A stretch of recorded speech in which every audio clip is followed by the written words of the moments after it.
For this. Stop gearing me up to sing in front of camera. Welcome to the live stream of Ashes to Rubies.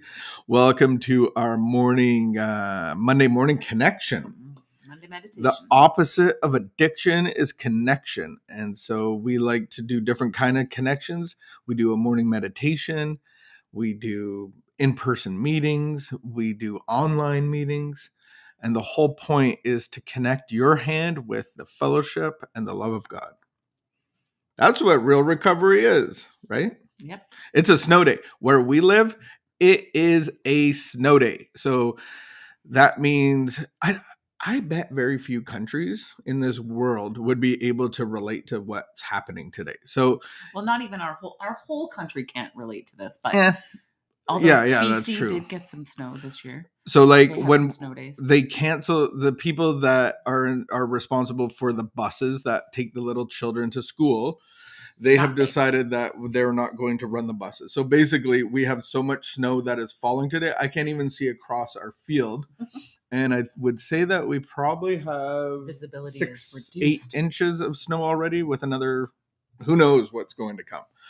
So then they cancel schools. And my friend Josh with little kids, he said the snow is so bad they canceled online learning today. That's not why. I don't get why that would. That's not why. Yeah, maybe I'm missing something in between that, but yeah. That's where we are today. Fun stuff, but we don't have to leave our house. That's a beautiful thing. I don't think we're allowed to anyway. Who knows what the rules are? We never really have to.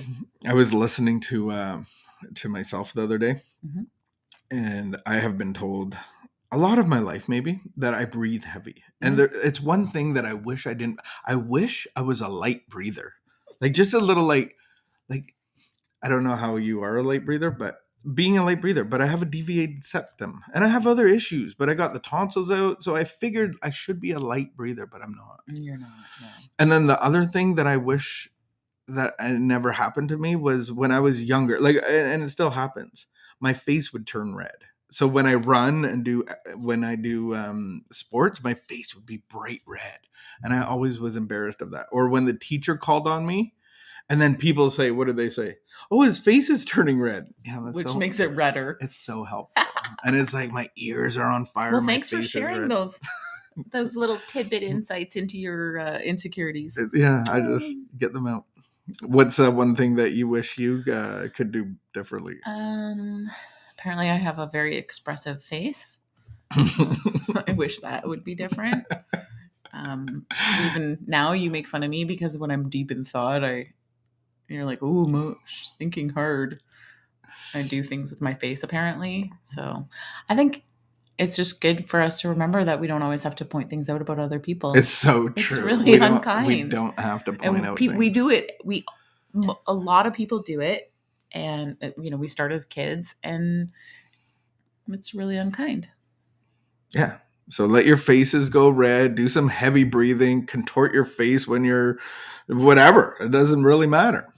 Are you going to do our reading? Yeah, let's do our reading. Welcome. Thank you for joining us. Today. It is January the 17th. And we are reading from One Day at a Time in Al-Anon. Yeah. So we discuss a concept in a reading and then take that throughout the day as a meditation. Which we do feel like is transferable to really everyday life. Everyday life. Not just the lives of alcoholics and the family of alcoholics, but that's who it was written for. Okay. I learned, so the writer has learned, I learned in the Al-Anon program that a frank, honest look at my way of handling the alcoholic situation may suddenly show me that I possess and use a whole armory of murderous weapons. Whoa. They are the same weapons used by many spouses. Indignation expressed in a strident voice. What's a strident voice? Yeah. Okay. So, just picture how you would express indignation. Or you. Or me. Irresponsible accusations, nagging, tears and hysteria, self-righteousness, and many more. These weapons are killers. They kill the alcoholic's desire to find a better way of life. They kill love and respect. They destroy the alcoholic by increasing his already unbearable guilt, and they destroy us who use such weapons. So they destroy both. Wow. Today's reminder: I will try to clear out of my life and my mind all the tools of destruction I've been using.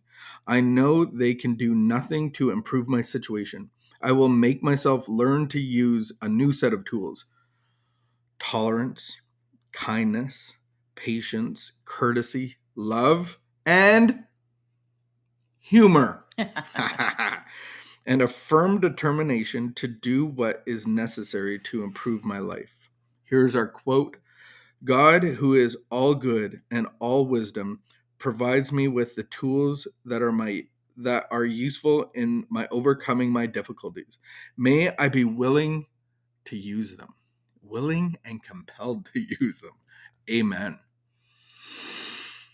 This is an interesting reading that's challenging me, because the only thing that I disliked was the whole thought of I have to make myself to learn to use a new set of tools. But I think God equips us with the tools, but then the prayer suggests that only God can give us new tools.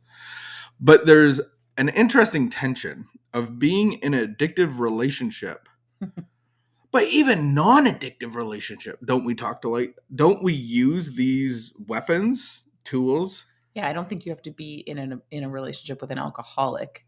But they're suggesting you are. And when the wife of, let's just say the wife of, because it could be the husband of, or it could be a partner of. Sure. And there's an intolerable situation, and the partner is nagging, accusing, irresponsible, tears and hysteria, self-righteousness, expressing indignation. All of those things actually hurt the alcoholic that she's trying to prompt to do better, but then it also hurts the other person as well. So there's so much tension in that of like, okay, well, you have a responsibility as the non-alcoholic to behave differently so that it'll help me want to seek help and change. Well, I think the reality is that in any relationship, when things are breaking down, we only have a responsibility for our own behavior. And when I'm in a relationship where I can look at the other person and think their behavior is so awful and so terrible that I'm justified in acting however I want, right? Then I'm excusing my own responsibility, and then I'm becoming this person that, like, oh my goodness, like I never thought I would act like that. And I excused it because, oh well, you're doing all this. And I think in my broken thinking that I'm actually like trying to help, but I'm doing the complete opposite. We try to the delusion is that we're trying to motivate the other person by right prompting or that they deserve it, to them, or that they deserve it, right? And so now everything that I'm doing is coming out of this place of like anger and frustration and hurt, and but I'm excusing it because I think your behavior is worse. And so I'm justified in however. And so I like this reading in the sense of like, it's saying like, hey, smarten up, take some responsibility for your own behavior, your own actions, and like, zip it. And then get a new set of tools, which is love and tolerance. Tools. And so we get that out of the program of action. So we get that out of doing inventory. We get that out of turning our will and our life over to the care of God, and bringing up our fears to him, and really digging deep and understanding, getting rid of the crap on my store shelf only by the power of God, for him to replace it with love and tolerance and all of those things. But then the reality of like, how do you navigate that situation? So it's really pointing out that the non-alcoholic would go into recovery sooner than the alcoholic. It doesn't. I mean, I think that either. I think whoever you're talking to. Who do you think usually gets help first? I don't know, but I think whoever you're talking to is the one who needs to be the most mature and take responsibility for their life and stop focusing on the other person.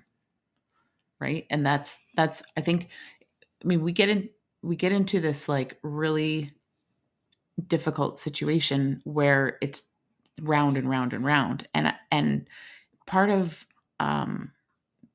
taking responsibility doesn't excuse another person's terrible behavior. Like it's not that I'm saying like, oh, it's okay, whatever they're doing is fine, but I need to take responsibility for mine. Mm-hmm. For me. So when a person is in recovery and has a new set of principles and values and tools, then they're able to make different decisions than they might have, because they're saying that the concept of if you're berating me all the time, it just produces more guilt, more shame, more resentment, fuels more fear, and I keep drinking because I'm like, oh, I can't handle this. You're giving me a reason to drink, so I'm just going to drink. Right.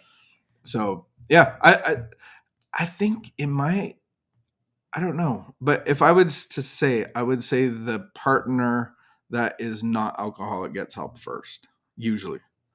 Maybe not in a complete way, but they seek help and refuge before the alcoholic usually. I don't know. I don't know enough.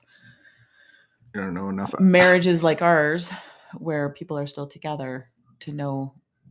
No, I'm just saying at the beginning, you got first. help well before I did. I did. Yeah, and I think that's a common thing because you're sober.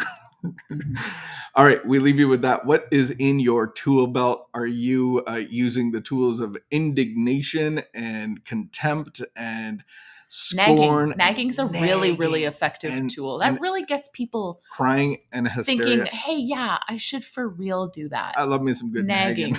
It's so helpful to promote somebody's behavior to change. But I do think, the prayer at the end is really wise because I didn't have the power to do this on my own. I couldn't change my behavior. I was crazy. And God, who is all good and all wisdom, provides me with the tools that are useful in overcoming my difficulties. May you be willing to use them. And so the program of action gets us close to God. And if we look at that concept of God as a father, he has the responsibility to taking the bad toys. Maybe we have scissors and we have a little knife set. Maybe we got like things that we shouldn't be playing with. And he's going to take them from us and give us, if we're willing, and he's going to give us helpful tools like Tonka toys and Lego and all that fun stuff. All right. May you keep the peace and be of good behavior and enjoy the snow day if you get one. See you tomorrow.